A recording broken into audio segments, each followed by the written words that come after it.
ਕਿੰਨਾ ਜੀ ਥੋੜਾ ਖੁਸ਼ਵਿੰਦਰ ਕਪਲਾ।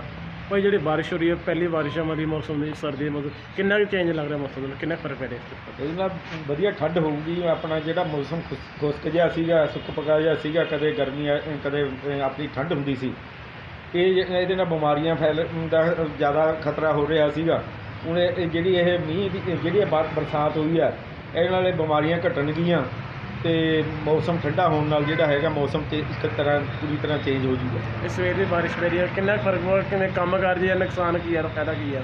ਕੰਮਕਾਰ ਦਫ਼ਤਰਾਂ 'ਚ ਜਿਹੜੇ ਬੰਦੇ ਚਲੇ ਗਏ ਉਹ ਤਾਂ ਠੀਕ ਆ। ਜੇ ਕੋਈ ਸੜਕਾਂ 'ਤੇ ਜਾ ਰਿਹਾ ਉਹਨੂੰ ਜ਼ਰੂਰ ਮੁਸ਼ਕਿਲ ਆ ਰਹੀ ਹੈ। ਜੇ ਕੋਈ ਰਾਹ 'ਚ ਕੰਮ ਕਰਦੇ ਸੀ, ਵੈਸੇ ਜਿਵੇਂ ਸਵੇਰੇ ਇਹ ਬਾਰਿਸ਼ ਹੁੰਦੀ ਫਿਰ ਕੋਈ ਹੋਰ ਪ੍ਰਭਾਵ ਪੈਂਦਾ, ਪਰ ਹੁਣ ਇਹਦਾ ਕੋਈ ਇਹੋ ਜਿਹਾ ਪ੍ਰਭਾਵ ਨਹੀਂ ਹੈਗਾ। ਵੀ ਆਮ ਥੋੜ੍ਹੇ ਮੋਟੇ ਜਿਹੜੇ ਬੰਦੇ ਸਕੂਟਰਾਂ 'ਤੇ ਸੀ ਉਹਨਾਂ ਨੂੰ ਜ਼ਰੂਰ ਮੁਸ਼ਕਿਲਾਂ ਦਾ ਸਾਹਮਣਾ। ਫਾਇਦਾ ਨੁਕਸਾਨ ਆ ਬਾਰਿਸ਼ ਦਾ? ਫਾਇਦਾ ਹੀ ਫਾਇਦਾ। ਨੁਕਸਾਨ ਤਾਂ ਫਸਲਾਂ ਨੂੰ ਵੀ ਫਾਇਦਾ, ਹੁਣ ਕਣਕ ਦੀ ਬਿਜਾਈ ਚੱਲ ਰਹੀ ਹੈ, ਸਿਹਤ ਲਈ ਵੀ ਫਾਇਦਾ। ਜਿਹੜਾ ਮੌਸਮ ਚੇਂਜ ਹੋ ਰਿਹਾ ਇੱਕਦਮ ਨਹੀਂ, ਕਦੇ ਬੰਦੇ ਹਾਫ ਬਾਜੂ ਸ਼ਰਟਾਂ ਪਾ ਕੇ ਕਦੇ ਗਰਮੀ ਆ ਗਈ, ਕਦੇ ਸਰਦੀ ਆ ਗਈ, ਜੇ ਇਹਦੇ ਨਾਲ ਪੂਰੀ ਠੰਡ ਆ ਜਾਵੇ।